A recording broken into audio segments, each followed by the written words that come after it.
আপনারা দেখছেন সংবাদ খোলাখুলি নিউজ। যাহারা তোমার বিষাইছে বায়ু, নিভাইছে তব আলো, তুমি কি তাদের ক্ষমা করিয়াছ? তুমি কি বেসেছ ভালো? রবীন্দ্রনাথের এই আর্তদ্রোহী জিজ্ঞাসা আজও আমাদের আকাশে বাতাসে প্রতিধ্বনিত হচ্ছে, বিশেষত এই যুদ্ধকালীন বারুদগন্ধ পরিস্থিতিতে। আর এরই মধ্যে এলো তাঁর জন্মদিন 25শে বৈশাখ। সেই 25শে বৈশাখকে স্মরণ করেই সংবাদ খোলাখুলি পত্রিকা আয়োজন করল বিশেষ সাংস্কৃতিক অনুষ্ঠানের নাটাগড় সিআর পার্ক কল্যাণ সমিতির মঞ্চে। এই অনুষ্ঠান ছিল কবি প্রণাম, বাংলা নববর্ষ বরণ এবং সংবাদ খোলাখুলি পত্রিকার ধারাবাহিক মাসিক শেষ রোববারের যে সাংস্কৃতিক বৈঠকে যেটি 100তে পা দিল, তাকে মনে রেখে তারই আনন্দ উদযাপনে এই বিশেষ অনুষ্ঠান। এই অনুষ্ঠানে শুধু নাটাগড় পানিহাটি নয়, জেলার নানা প্রান্তের সাহিত্য সংস্কৃতি কর্মীরা উপস্থিত ছিলেন। এই সন্ধ্যায় কথা, গান, নৃত্যে, আলোচনায় এবং বিশেষ করে অনুষ্ঠানের শুরুতেই প্রতিভাময়ী ডাক্তার, বিদ্রোহী ডাক্তার, সদ্য প্রয়াত অভয়াকেও স্মরণ করা হয়। আপনারা আমাদের এই বিশেষ অনুষ্ঠানটি আমাদের চ্যানেলে দেখুন, দেখান এবং আমরা চাইছি আমাদের ধারাবাহিক সাংস্কৃতিক চর্চা, ধারাবাহিক সাংস্কৃতিক অনুষ্ঠান এলাকার সাংস্কৃতিক অবক্ষয়ের বিরুদ্ধে প্রতিবাদ গড়ে তোলার এবং সাংস্কৃতিক পরিবেশ অক্ষুণ্ণ রাখার প্রয়াস। আসুন সংবাদ খোলাখুলির পাশে সংবাদ খোলাখুলি পত্রিকা পড়ুন এবং আমাদের চ্যানেলে দেখুন 11ই মের বিশেষ সাংস্কৃতিক অনুষ্ঠান। আমরা সংবাদ খোলাখুলির পক্ষ থেকে নাটাগড় চিত্তরঞ্জন পাঠ উন্নয়ন সমিতির আমন্ত্রণে বা সহযোগিতায় নৃত্যাঙ্গন, শব্দপ্রাণা আবৃত্তি সংস্থা এবং উৎসর্গ সাংস্কৃতিক সংস্থার সহযোগিতায় রবীন্দ্র জন্মজয়ন্তী, বাংলা নববর্ষ বরণ এবং সংবাদ খোলাখুলি 100তম বৈঠকে আমন্ত্রিত সকলকে সাদর সম্ভাষণ জানাচ্ছি, অভিনন্দন জানাচ্ছি তাদেরকে আজকের অনুষ্ঠানে আসবার জন্য। রবীন্দ্রনাথ নববর্ষ নিয়ে কি ভেবেছিলেন?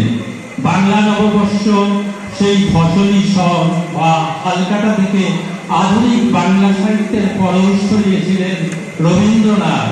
তিনি এক হাতে কবিতা, গল্প, ছন্দ কবিতা, ছড়া কবিতা, প্রবন্ধ, উপন্যাস, শিল্প বা ছবি আঁকা, বিভিন্নভাবে বহু প্রতিভার অধিকারী। তার একটি দিক যদি আমরা শুধু কবিতাও আজীবন ধরে পড়তে পারতাম, তাও পারবো না। আশ্চর্য লাগে তিনি একা কি হাতে এমন করে করে গেলেন যা আমাদের শতবর্ষ, 1000 বর্ষ পরেও বাঙালি রবীন্দ্রনাথকেই স্মরণ করবে। রবীন্দ্রনাথ বেঁচে আছে, স্পর্শ পাচ্ছেন, অনুভব করবে। রবীন্দ্রনাথকে কল্পনা করা যায়, রবীন্দ্রনাথের প্রত্যেক দিন, প্রত্যেক ক্ষণে রবীন্দ্রনাথকে বাংলা সংস্কৃতি দ্বারা আমরা কল্পনা করতে পারি। আজ আমরা বলতে বাধ্য হচ্ছি যে রবীন্দ্রনাথ দশভুজা নয়, কত ভুজাতে আমরা বলতে পারি না, তবে সে আমাদের ঠাকুর হবেন না, কে হবেন? পুষ্পার্ঘ কার চরণে দিব? রবীন্দ্রনাথের চরণেই তো। এবার আসি তার জন্ম জয়ন্তী, তার 164তম জন্মবার্ষিকী এবং 165তম জন্মদিনে আজ আমরা তাকে স্মরণ করব কবিতায়, গানে, নৃত্যে, ছন্দে ছন্দে, আলোচনা সভার মাধ্যমে। তারপর 100 বছরে আমাদের ঘরোয়া বৈঠকি। আমরা প্রথম দিকে আমাদের সাংস্কৃতিক প্রেমীদের বাড়ি বাড়ি ঘুরে অনুষ্ঠান করতাম। পরবর্তীতে যখন আমাদের একটা পার্মানেন্ট ঠিকানা হলো, সংবাদ কোলাকুলির একটা অফিস হলো, তারপর থেকে আমরা চালিয়ে যাই সেখানে বৈঠকি। এমনকি মহামারীর দিনগুলোতেও আমরা অনলাইনে বৈঠকি চালিয়ে গিয়েছিলাম।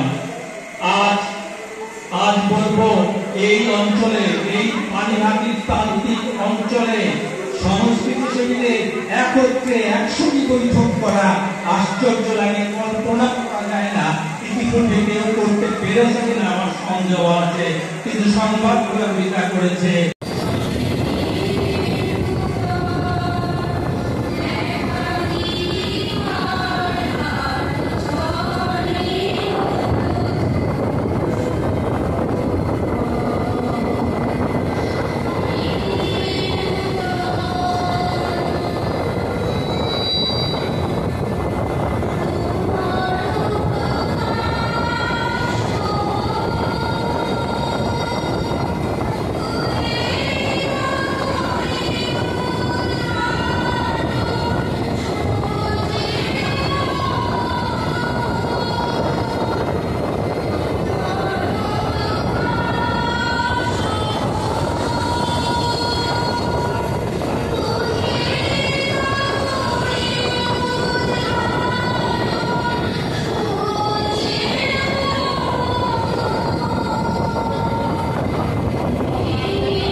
পত্রিকার সম্পাদক মণ্ডলীর সদস্য শ্যামল চক্রবর্তীর স্বাগত কথনের পর উৎসর্গ সংস্কৃতি সংস্থার উদ্বোধনী গানে অনুষ্ঠানের শুভ সূচনা হয়। স্মরণ করা হয় প্রয়াত ডাক্তার অভয়াকে 1 মিনিট নীরবতা পালনের মধ্য দিয়ে। এরপর ক্রমান্বয়ে ছিল কথা, গান, আবৃত্তি, একক অনুষ্ঠান, সমবেত নৃত্যানুষ্ঠান। আপনারা এই অনুষ্ঠানগুলি ক্রমান্বয়ে দেখুন। অরণ্য কমে যাচ্ছে, পুকুর কমে যাচ্ছে, সে কথা মনে করে শব্দকণা আবৃত্তি সংস্থার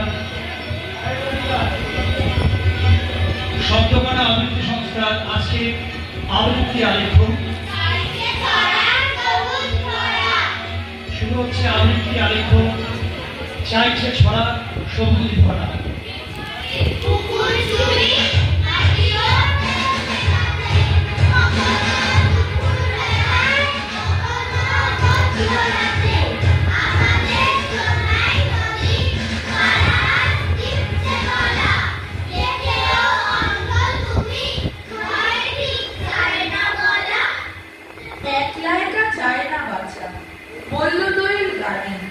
গাছপালারা এই কথাটা ভেতর থেকে জানে। বলল টগর, বলল গোলাপ, অল্প হাওয়ায় কেঁপে। সামনে সবার যায় না গাদা, কান্না রাখি চেপে। এক ঠ্যাঙে বক দাঁড়ায় না তো, কোথায় গেল বীর? আকাশ থেকে আর নামে না, মাঠের বুকে চিল। বীর বুঝে যায়, মাঠ বুঝে যায়, আকাশ ছোঁয়া বাড়ি। কাশফুলেরা বলল, এখন ফুটতে কি আর বাড়ি? সবকিছু আজ বদলে গেছে, কে চেনে আর কাকে? পুকুর নদীর বুকের ওপর মেঘ থমকে থাকে।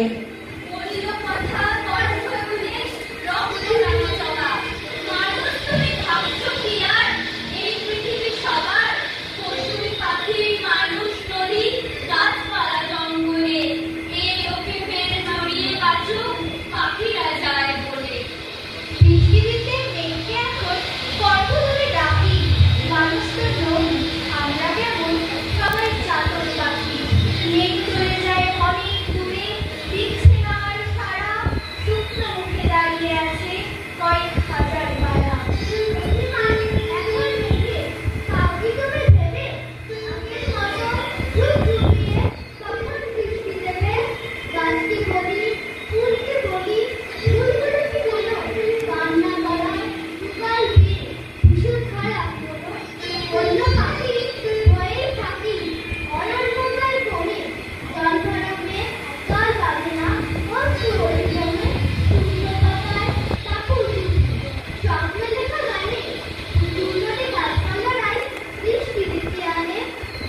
রন্তু লাগাই 5খানা গাছ, 10খানা গাছ রাখি, ডাল ছড়ালেই সবুজ টিয়া বসবে দোয়েল পাখি। বিশ্বা অরিন পৌলমীয় তিথি বসুন্ধরা বলল পুকুর নদী থাকুক থই থই জল ভরা। সৃজা শিবুর অঙ্কুশ আর শ্রীজয়ী মৌটুসি গাছ লাগানোর জন্য মাটি পেয়ে গেলে খুশি। অঙ্গনামে কবিলাসার পছন্দ গ্রাম, কত সবুজ গাছপালারা, লেবু কাঁঠাল আম, চেনা শহর ঝলমলে কিন্তু সবুজ হারা। কল্পিতা যায় পথের পাশে গাছপালারা তারা, গাছপালা চাই আরো সবুজ আরো, প্রিয়াংশু চায় চোখের জলে সারা আকাশ ভারত।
যখনই চলে যায় আসিব বলে যায় গো, যখনই চলে যায়, যখনই চলে যায় আসিব বলে যায় গো, যখনই চলে যায় আলো ছায়ার পথে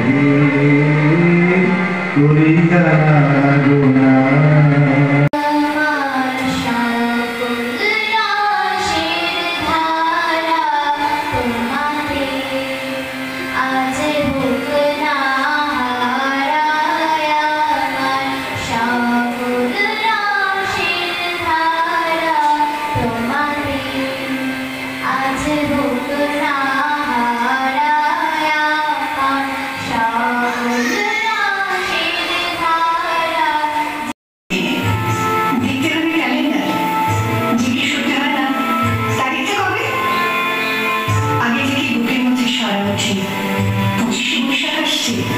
রবি ঠাকুরের জন্মদিন বছরে একটা দিনের জন্য তারা নতুন হয়ে যায়।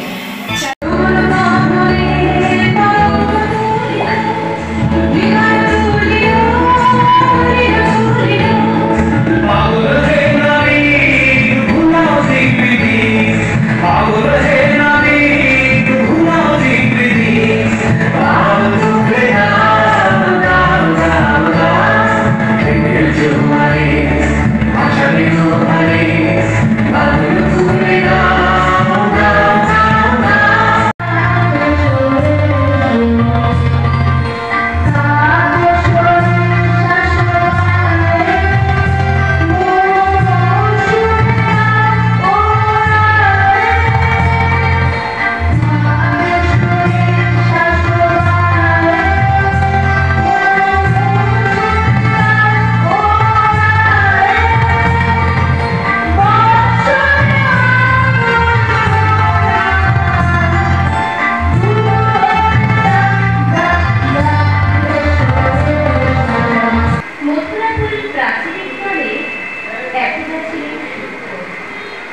নগরীর দ্বীপ লিখেছে কবরে, দুয়াররুদ্ধ গৌর ভবনে, নিশীথের তারা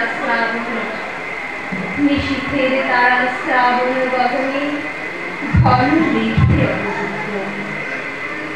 কাহার নতুন সিঞ্জিত পদ সহসা বাজিল বক্ষে, সন্ন্যাসীবর চমকি জাগিল, স্বপ্ন জড়িমা পলকে ভাগিল, রূঢ় দ্বীপের আলোক লাগিল ক্ষমা সুন্দর চক্ষে। নগরীর নটে চলে অভিসারে যৌবনমতি মত্তা, অঙ্গে আঁচল সুনীল বরণ, রুনু ঝুনু রবির বাজে আভরণ, সন্ন্যাসী গায়ে পরিতে চরণ, থামিল বাসুদত্তা। সমস্ত কাঙালের মনে ভাবিলাম ওই ভগবান রাখিবে নামহ গর্তে, তাই লিখি দিল বিশ্বলিপির দুর্বিহার পরিবর্তে। সন্ন্যাসী বেশে ফিরি দেশে দেশে হইয়া সাধুর শিষ্য, কত ফেরিলাম মনোভাব। 365 দিন একে একে গায়ে কেটে সুখ দুঃখের হাসি গাড়ি অশ্রু ফোটা দিয়ে নদীর স্রোতের মতো স্মৃতিগুলি যায় হারিয়ে।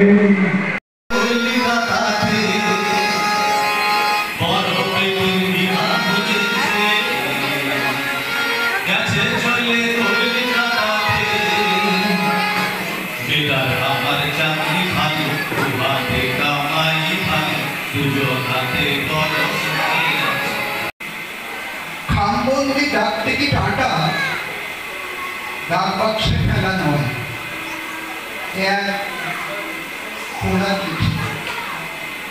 আমার তরফ থেকে আজকের এই বিশেষ দিন, বিশেষ তো বটেই বাঙালির কাছে। পয়লা বৈশাখ আর আজকের 25শে বৈশাখেই বাঙালির বাঙালিয়ানা।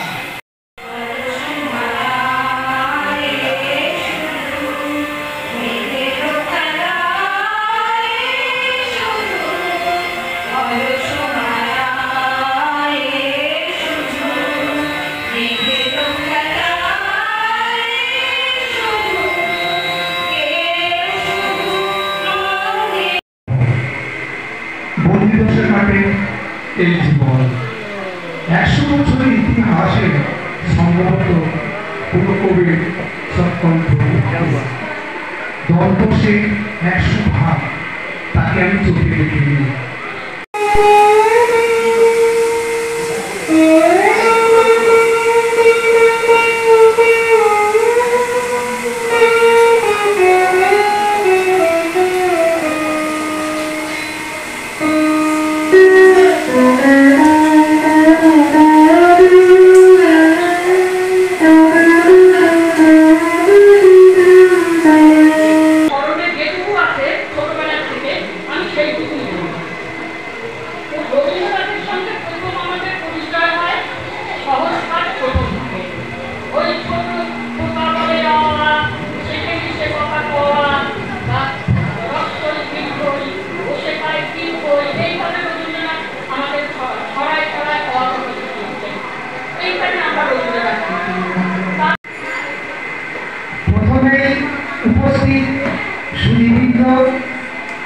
সবাইকে আমার সশ্রদ্ধ শুভেচ্ছা অভিনন্দন জানাই।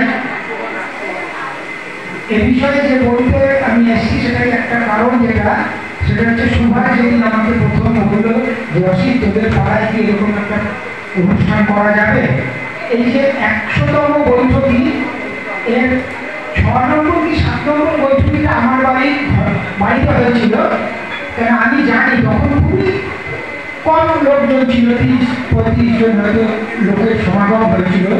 কিন্তু আজকে যে বৈঠকিটা হলো সত্যি মানে আমি আনন্দিত, উৎফুল্ল। সুভাষের এই নিরলস প্রচেষ্টা ও সাম্প্রতিক একটি স্ট্রোকে আক্রান্ত হয়েছিল, তারপরও হচ্ছে মনের জোর, হচ্ছে সাহস। ওকে আমি কুর্নিশ করি, ওকে আমি অভিবাদন জানাই। ও আমার স্কুলের বন্ধু, সহপাড়ারও বন্ধু, এবং ও আজকে যে সাংস্কৃতিক সন্ধ্যা পরিবেশন করে আমাদের বিক্ষোভ করলো। এই জন্য সিআর পার্ক উন্নয়ন সমিতি এবং অধিবাসীদের পক্ষ থেকে আমি ওকে অভিবাদন জানাই এবং ওর প্রতি রইল আমার অপূর্ব ভালোবাসা। ও যেটা আশা প্রকাশ করলো যে আগামীতে যদি এই মঞ্চ ও পায় হয়তো আরো অনুষ্ঠান করবে, চেষ্টা করব যে ওকে এই মঞ্চ যেন আমরা শেয়ার করতে পারি, অবশ্যই চেষ্টা করব। এই বলে ওকে অভিনন্দন জানিয়ে, উপস্থিত সকলকে অভিনন্দন জানিয়ে আজকের এই অনুষ্ঠান সমাপ্ত হয়েছে। চিত্তরঞ্জন পার্ক উন্নয়ন সমিতির পক্ষে একেবারে শেষে অনুষ্ঠানের সমাপ্তি ঘোষণা করেন সংস্কৃতিকর্মী, সংস্কৃতিপ্রেমী এই পাড়ারই প্রবীণ সদস্য অসিত চট্টোপাধ্যায়। তিনি তার বক্তব্যে বিপ্রতীপ দে পত্রিকার সম্পাদক এবং তাদের সংবাদ খোলাখুলি ধারাবাহিক উদ্যোগের পক্ষে এই অনুষ্ঠানের আয়োজনকে অভিনন্দন জানান এবং তিনি আরও বলেন আগামী দিনেও তাদের এই চিত্তরঞ্জন পার্ক উন্নয়ন সমিতিতে তারা সাংস্কৃতিক অনুষ্ঠান করবেন সংবাদ খোলাখুলির সহযোগিতায়। কথাগান, কবিতা, নৃত্যে এই বিশেষ অনুষ্ঠান কবি প্রণাম, নববর্ষ ও বৈঠকির ১০০তম শেষ হয়। এই অনুষ্ঠানের প্রান্তে সম্পাদক বিপ্রতীপদের আড়ষ্টতা সত্ত্বেও, মানা সত্ত্বেও তাকে তার প্রতিকৃতি এঁকে সংবর্ধিত করেন বিশিষ্ট লেখক কৃষ্ণা সুকেশ মণ্ডল। তার হাতে তুলে দেওয়া হয় সম্পাদকের প্রতিকৃতি এবং পুষ্পস্তবক। কথাগান কবিতার এই বিশেষ সাংস্কৃতিক অনুষ্ঠানের সমগ্র অনুষ্ঠানের শব্দ প্রক্ষেপণে ছিলেন সুপরিচিত ইলেকট্রিশিয়ান, সংবাদ খোলাখুলির আপনজন সঞ্জয় গোস্বামী এবং সাধন গোস্বামী।